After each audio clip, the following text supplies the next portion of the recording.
우리 함께 인사하겠습니다. 지적과 원망 대신에 칭찬과 감사로 하나님의 만복을 향유하세요. 지난 한 주간 잘 지내셨나 모르겠습니다.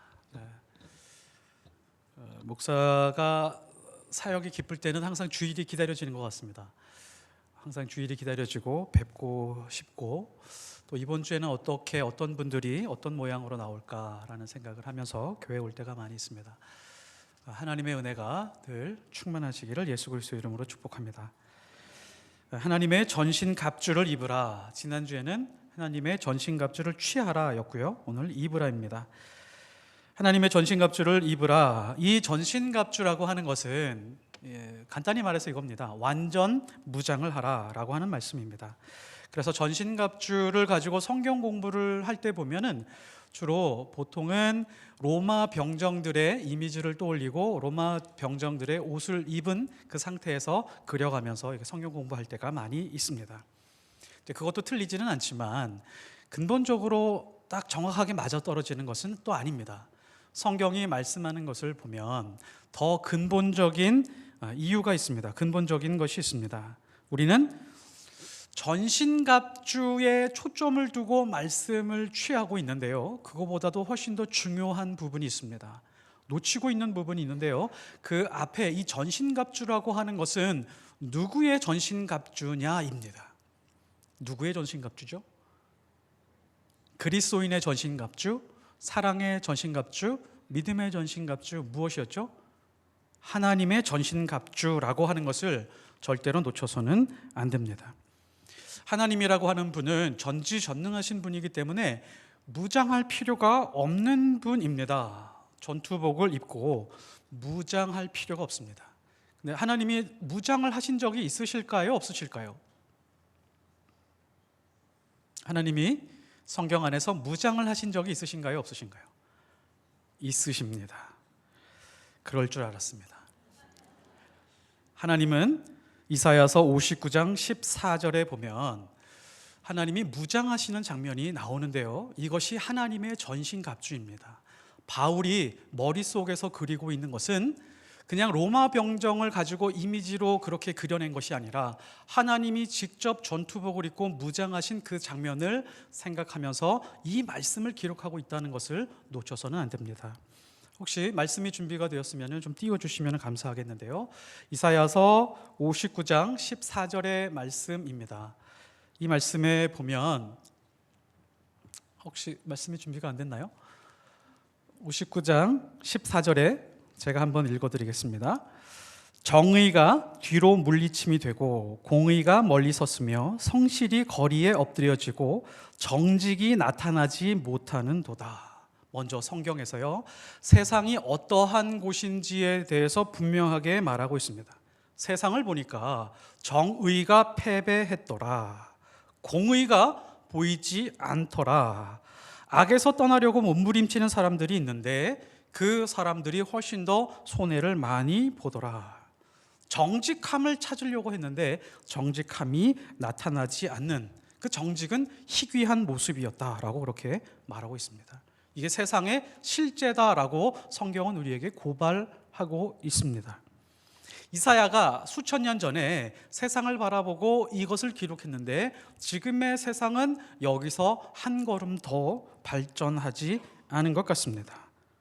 그리고 계속해서 말씀이 나오죠. 성실이 없으므로 악을 떠나는 자가 탈취를 당하는도다. 세상의 이중성을 고발하고 있습니다. 세상은 어느 곳에서나 선한 것을 외칩니다. 그리고 정의를 외치고 있지만 그 밑에는 악의 힘이 지배를 하고 있습니다. 정의로운 사람은 억울하고 착한 사람이 손해보는 곳이 바로 세상이라고 하는 것이죠. 이 세상을 바라보면서 하나님께서 아주 특별한 행동을 하시고 있습니다. 그 뒤엔 말씀이 이렇습니다.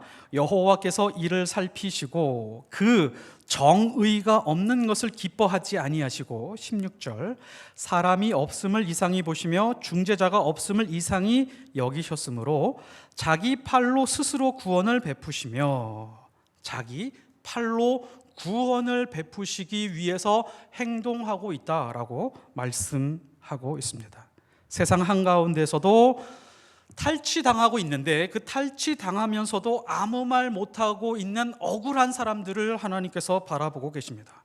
근데 그냥 두고 보지 않으신다는 말씀입니다. 그리고 그 다음부터 중요합니다. 하나님이 무장을 시작하십니다.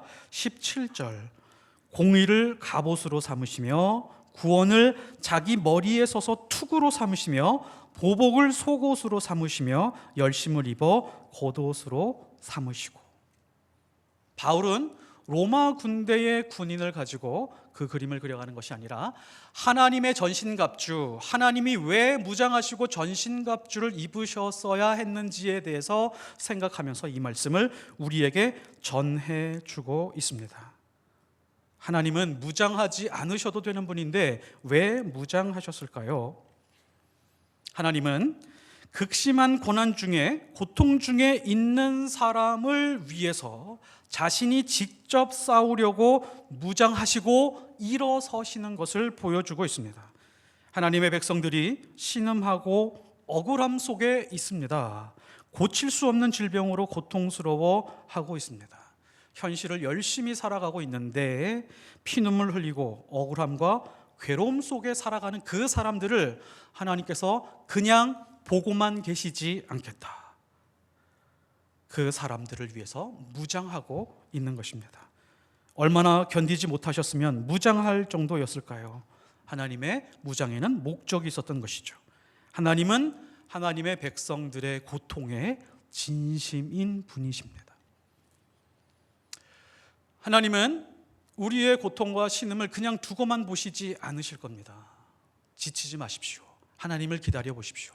반드시 하나님이 우리 가운데 나타나셔서 문제도 해결해 주시고 하나님이 우리에게 우리 힘으로 물리칠 수 없는 그 모든 것들을 다 해결해 주시기 위해서 나타나실 것입니다. 이러한 믿음으로 승리하시기를 예수 그리스도의 이름으로 축복합니다. 그래서 오늘 에베소서 6장 13절, 그러므로 하나님의 전신갑주를 취하라. 이는 악한 날에 너희가 능히 대적하고 모든 일을 행한 후에 서기 위함이라. 왜 전신갑주를 취하라고 말씀하셨죠? 서기 위함입니다. 그냥 서는 것이 아닙니다. 정의와 공의가 없는 세상에서 내가 가지고 있는 모든 근육의 힘을 동원해서 적과 대치하면서 버티고 있는 것을 말합니다. 세상에 정의가 없다, 하나님이 없다, 의로움이 없다. 그곳에서 믿음으로 버티고 서 있게 하기 위해서 전신갑주를 취하라는 것입니다. 입으라는 것입니다. 그러니까 내가 군사훈련을 받아서 버티는 것이 아닙니다. 열심히 기도하고 기도하는 시간을 늘려서 혹은 말씀을 공부하고 성경을 공부하면서 영적인 능력을 강화해서 여러 아이템을 충족한 다음에 입으라는 말이 아닙니다. 그냥 하나님의 전신갑주를 입기만 하라. 이 싸움은 누구의 싸움이라는 말씀이죠? 우리의 싸움이 아니라 하나님의 싸움, 하나님이 주도하시겠다는 말씀입니다. 이 전신갑주를 입기만 하면 패배할 수 없다. 구약에서 계속해서 가르치고 있는 것이 이겁니다. 구약에서 수많은 전쟁들이 있었죠. 수많은 어려움과 고통과 고난이 있었습니다. 하나님이 끝까지 강조하시는 것이 있습니다. 이 전쟁은 너희 것이 아니다. 이 전쟁은 너희에게 속한 것이 아니고 하나님께 속한 것이다. 입기만 하면 우리의 전쟁이 아니라 하나님의 전쟁이 됩니다. 하나님의 전신갑주를 입는 순서 다시 한번 우리가 살펴보기를 원합니다. 자, 이거를 머릿속에 좀 넣으셨으면 좋겠습니다. 허리, 가슴, 발. 그러니까 수직적으로 움직이죠. 허리는 진리의 허리띠, 가슴은 의의 호심경, 옛날에는 의의 흉배라고 했습니다. 그 다음에 평안의 복음을 전하는 발, 수직적으로. 이게 기본적인 복장입니다. 그 다음에 무기를 취하게 되죠. 적극적으로 방어하는 방어 무기, 그리고 공격하는 공격용 무기가 있습니다. 왼손, 머리, 오른손입니다. 자, 왼손에는 뭐요? 믿음의 방패. 머리는 구원의 투구. 오른손은 성령의 검이신 말씀. 자, 이게 완전 무장한 전신갑주입니다. 이제 전신갑주를 하나하나 입어보게 될 텐데요, 오늘 이 시간에는 다 못 입습니다. 이게 굉장히 중요한 옷이어가지고 두 개만 좀 입도록 하겠습니다. 진리의 허리띠와 의의 호심경, 의의 흉배를 부착하도록 하겠습니다. 가장 먼저 진리의 허리띠를 띠는 것입니다. 여기서 그냥 진리의 허리띠를 띠는 것이 아니라 서서 진리의 허리띠를 띈다라고 말씀하고 있습니다. 허리띠를 띈다라고 하는 것은 중심이 흐트러지지 않은 것을 말합니다. 중심이 흐트러지지 않은 자세, 싸우기 좋은 자세. 싸우기 좋은 자세가 편한 자세일까요? 불편한 자세일까요? 싸우기 좋은 자세가 편하세요? 사실 우리가 집에 있을 때는 허리띠 잘 안 띠고 있죠. 편하게 있습니다. 사실 허리띠를 띠고 서서 자세를 잡고 있는다라고 하는 것은 불편한 자세라고 할 수가 있습니다. 이 불편한 자세, 이 자세는 이렇게 표현할 수 있습니다.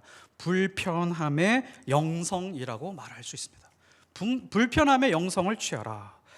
사도행전 13장에 보면 안디옥 교회가 5명의 지도자들 중에서 2명을 파송하는 장면이 나옵니다. 사도 바울과 바나나라네요. 바나나는 먹는 겁니다. 자, 그때 두 사람의 지도자를 세우면서 뭐 하죠? 교회가 온통 금식을 합니다.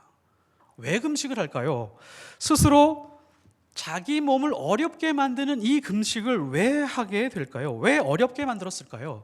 어렵게 만들어야 순종이 쉽기 때문에 그렇습니다. 안락함은 우리의 영성을 흐트러 버립니다. 그래서 우리가 진리의 허리띠로 불편함의 영성을 취하지 않으면 안락함이나 편안함에 빠져서 나태해질 수 있습니다. 이 안락함과 평안함에 빠지게 될 때 하나님의 말씀 읽고 순종하자고 하면은요, 어떤 일이 발생을 하면 불평하게 됩니다. 함께 기도의 자리로 가자고 하면 귀찮다고 화를 내기도 합니다. 영적으로 매우 약해져 있는 상태가 되죠. 요 사이에 틈타서 마귀가 간계를 부리기 시작을 합니다. 사람을요, 요 틈에서 거짓되게 만듭니다. 거짓이 거짓인지 잘 모르도록 경계를 흐리게 만들고요, 좋은 게 좋은 거야, 과정보다 결과가 좋으면 돼, 열매가 좋으면 돼 라고 하면서 거짓을 이용하기 시작을 합니다. 거짓의 반대가 뭘까요? 사실일까요? 진실일까요? 사실도 아니고 진실도 아닙니다. 진리입니다. 거짓의 반대는 진리입니다. 이 사실이라고 하는 것도 재밌습니다. 알게 되면 오히려 비난하고 공격하는 데 쓰이는 그런 잘못된 무기로 쓰일 수가 있습니다. 진실이라고 하는 것도 마찬가지입니다. 진실을 알게 되면 이 진실 때문에 곤란한 상황에 처해있는 경우가 굉장히 많습니다. 밝혀져야 될 진실이고 그냥 묻어두는 게 더 좋은 진실이 있다는 것이죠. 사실과 진실 속에 숨겨져 있는 이 정치적인 의도들도 상당히 많이 있죠. 그래서 거짓을 대적하는 것은 진실을 파헤치는 것이 아닙니다. 거짓을 이길 수 있는 방법은 진리가 확고해야 이길 수 있습니다.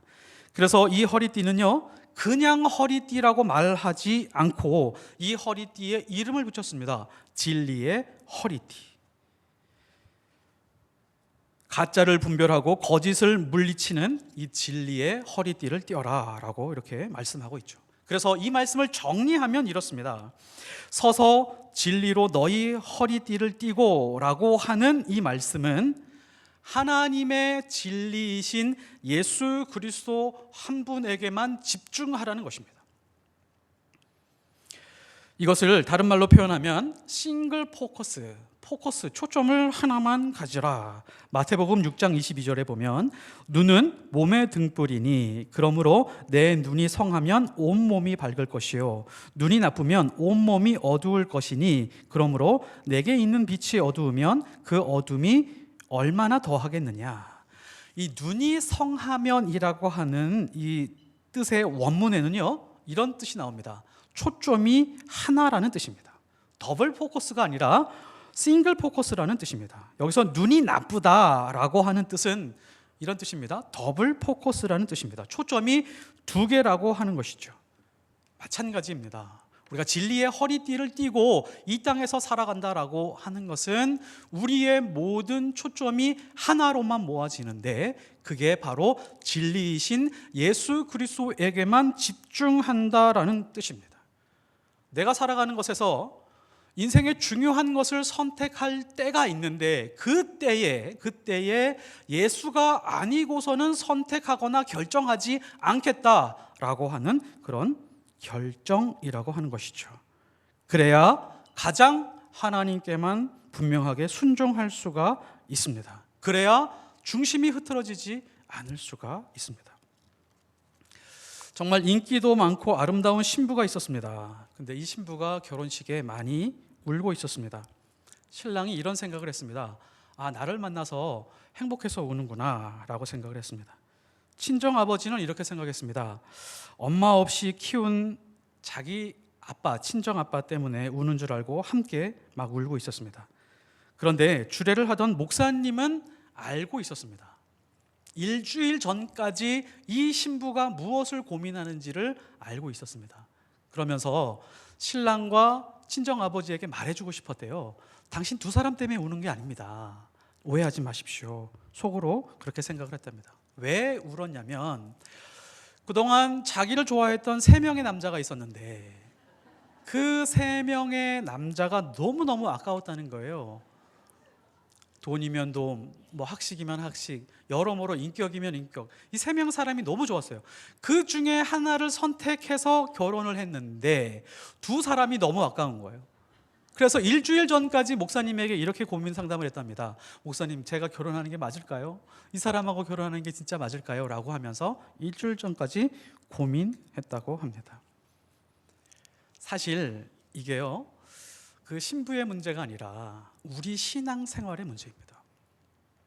우리는 하나님을, 예수님을 우리의 신랑, 가장 사랑하는 분이라고 고백하면서 살아가고 있지만 늘 더블 포커스 안에 살아가고 있습니다. 마치 결혼식장 안에 분명히 들어와 있음에도 불구하고 다른 남자를 생각하고 있는 것처럼 예수 그리스도만 생각한다고 말을 하고 있으면서 우리 마음속에는 더 크게 더 중요한 것이 자리 잡고 있을 때가 많이 있다는 것이죠. 그래서 흔들리는 것입니다. 그래서 중심이 매일 흔들리면서 갈대와 같이 좌우로 흔들리는 것이죠. 그게 진리의 허리띠로 띠지 않은 모습입니다. 선택과 포기는 동시에 일어납니다. 집중한다는 말은 포기가 이루어졌다라고 하는 그런 말입니다. 어떤 것을 집중해서 선택한다는 것은 세상의 다른 모든 가치를 다 포기하고 이거 하나만 붙들고 만족하겠습니다 라고 고백하는 것이 신앙입니다. 하나님, 저는 영원한 것 붙들고 영원하지 않은 것은 하찮게 여기고 싶습니다. 골로새서 3장 2절에서 3절, 위의 것을 생각하고 땅의 것을 생각하지 말라. 왜 이런 말씀을 주셨을까요? 이유가 있습니다. 이는 너희가 죽었고 너희 생명이 그리스도와 함께 하나님 안에 감추어졌기 때문이다. 서서 진리의 허리띠를 띈다라고 하는 것은 하나님 앞에서 선언하는 것입니다. 하나님, 세상에 대해서 나는 죽었습니다. 그리고 땅의 것 얽매이지 않겠습니다. 하늘의 것으로 이 땅을 살겠습니다. 나의 생명은 세상이 지지해 주는 것이 아니라 하나님 안에 감추어져 있습니다. 예수 그리스도 안에서만 나의 온전한 생명을 발견할 수 있고 내 온 인생을 바로 살아갈 수 있습니다 라고 고백하는 것이죠. 진리를 띠를 띠는 것은 불편함의 영성을 취하면서 진리이신 예수 그리스도에게만 싱글 포커스를 두는 것을 말합니다. 이것이 진리의 띠입니다. 우리가 이 진리의 띠를 꼭 띠면서 매일매일 살아갔으면 좋겠습니다. 그 다음에 가슴을 보호하기 위해서 의의 호심경을 붙이도록 하겠습니다. 예전에 성경에는 의의 흉배라고 했는데요, 이 가슴에는 아주 중요한 게 있죠. 심장이 있습니다. 피의 중심입니다. 가슴을 잘못 찔리면 심장으로 바로 관통하기 때문에 의의 호심경은 가슴을 보호하는 쇠판이라고 말할 수 있습니다.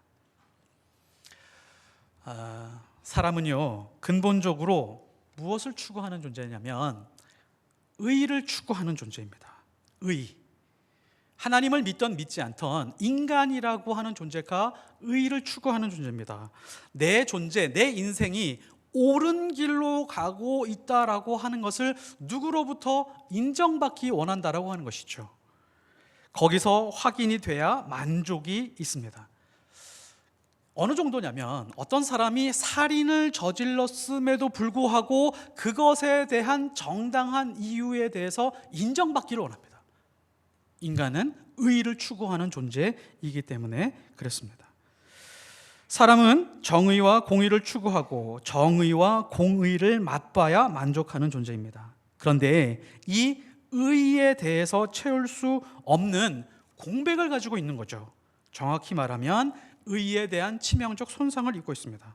그래서 인생이요, 공허합니다. 채워도 채워지지 않습니다. 공부를 많이 해봤습니다. 실력이 뛰어납니다. 돈도 많이 벌어봤습니다. 그리고 자녀들도 너무 잘 됐습니다. 근데 이상하게 인생이 공허하고 허전합니다. 왜냐하면 이 의에 대해서 채워지지 않았기 때문에 그렇습니다. 내 인생이 옳은 인생을 살았어. 많은 사람들로부터 인정과 지지를 받고 싶은데 그렇지 못했을 때에 사람은 공허하고 허전하게 되어 있습니다. 자, 이렇게 한번 설명해 보도록 하겠습니다. 세상에는요, 객관적으로 착한 사람들이 있습니다. 그리고 객관적으로 악한 사람들이 있습니다. 그 사람들이 모여 살고 있어요. 그래서 이렇게 한번 구분했다라고 한번 쳐보겠습니다. 객관적으로 착한 사람들만 모아놓고요, 객관적으로 악한 사람들만 모아놓습니다. 자, 그러면 이 두 그룹이 형성이 되어 있는데 재미있는 현상이 있습니다. 이 착한 사람들만 모아놓은 그룹에서 일정한 비율로 악한 사람들이 생깁니다. 악한 사람들을 모아놓은 그룹에서 일정한 비율로 더 악한 사람들이 생깁니다. 맞죠? 근데 재밌는 거는 이 비율이 거의 비슷합니다. 자, 그러면 사회의 정화를 위해서, 좀 더 나은 세상을 위해서 사람들이, 착한 사람들이 있는 그룹에서 악한 사람들을 따로 또 구분합니다. 악한 사람들 그룹에서 더 악한 사람들을 또 다 제거해 버렸어요. 자, 그러면 또 착하고 악한 사람들 두 그룹이 남았잖아요. 그러면 또 이상한 일이 발생합니다. 일정한 비율로 악한 사람과 일정한 비율로 더 악한 사람들이 생겨납니다. 자, 질문입니다. 저절로 만들어지는 걸까요? 인간이 그렇게 만드는 걸까요? 인간은요, 일정한 비율로 사실은 악한 사람들을 만들어내고 있습니다. 왜냐하면 인간의 속성이라고 하는 자체가 의에 대해서 목마른 존재이기 때문에 그 어떤 특정한 그룹에서 공공의 적이 일정한 비율로 필요합니다. 일정한 비율로 필요해서 객관적으로 저 사람들이 나쁘다라고 말을 하고 그 사람들이 다 나쁜 사람들이어야 상대적으로 뭐죠? 내가 착하고 좋은 사람이 될 수 있는 방법이 그 방법이기 때문에 그렇습니다. 그래서 항상 인간이 모인 모든 그룹에서는 나보다 악한 사람을 만들어내기 위한 작업을 하게 되어 있습니다. 나는 괜찮은 사람이다, 나는 너보다 낫다 라고 하는 위안을 삼기 위해서 본능적으로 그렇게 한다라고 하는 것이죠. 사람은요, 절대로 먹고 사는 것이 해결되었다고 만족하지 못합니다. 자기의 의의가 채워져야 만족할 수 있는 존재입니다. 그래서 가난해도 의로움이 있으면 부유함보다 만족이 있는 것이죠. 그러면서 자기가 옳은 길을 가고 있다, 의로운 삶을 살고 있다에 대한 이 의에 대한 목마름을 어느 정도 축이고 있는 거죠. 어느 정도 비율로 악한 사람들이 있어야 인간은 자기 자신의 의의를 채우면서 인생을 잘 살고 있다라고 위안을 삼습니다. 그래서 사람이 사는 사회는요, 악을 스스로 만들어내고 마귀는 그것을 이용하고 있습니다. 남을 공격하고 남을 비방하면서 만족을 얻는 사람들 틈에 들어가서 관계를 부리는 것이죠. 자기의 의의를 채우고 싶은 사람들, 그 사람들 틈에 있습니다.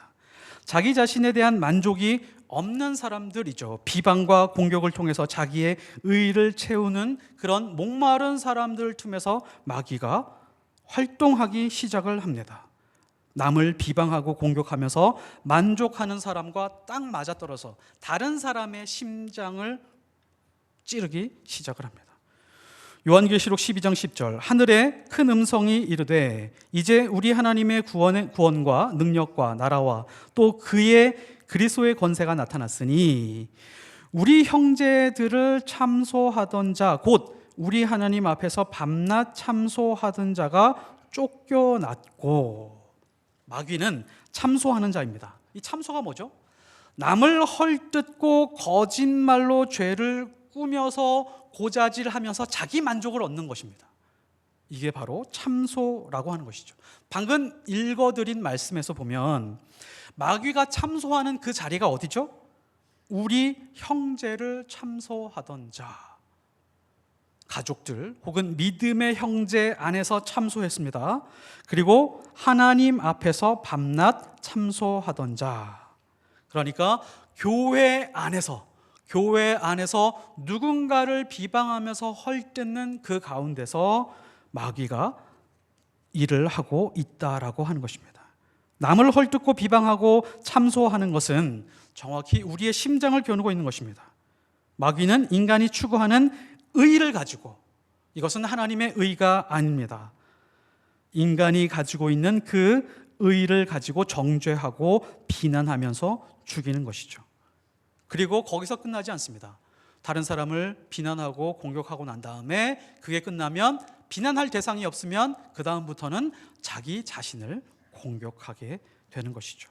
그리고 자기 자신에 대해서 좌절하고 절망합니다. 스스로 자신을 비난하고 저주하면서 죽어가게 만드는 것이 바로 마귀의 일입니다. 그래서 우리 심장에 의의 호심경이 없으면 정죄와 참소와 비방으로 심장의 공격을 당하고 죽어갈 수 있습니다. 죄책감에 사로잡혀 살아갈 수 있다는 것이죠. 그래서 결국에는 의의 문제를 해결할 수 있는 유일한 방법이 있습니다. 인간의 의가 아니라 무슨 의죠? 십자가의 의밖에 없습니다. 나의 공로가 아니라 십자가의 공로밖에 없다는 것입니다. 십자가는 무엇이죠? 예수의 죽음과 나의 죽음을 말합니다. 누가 나를 비방하고 죄인이라고 말하고 헐뜯고 있으면 우리는 그 비방과 헐뜯음과 비난을 통해서 어떻게 반응하죠? 어떻게 반응해야 될까요? 우리는요, 인정합니다. 당신이 말한 것이 사실입니다. 맞습니다. 그러나 사실 드러나지 않아서 그렇지 내 안에는 더 악한 모습이 있습니다. 그리고 그 사람에게 이렇게 반응합니다. 그런데 당신 그거 아세요?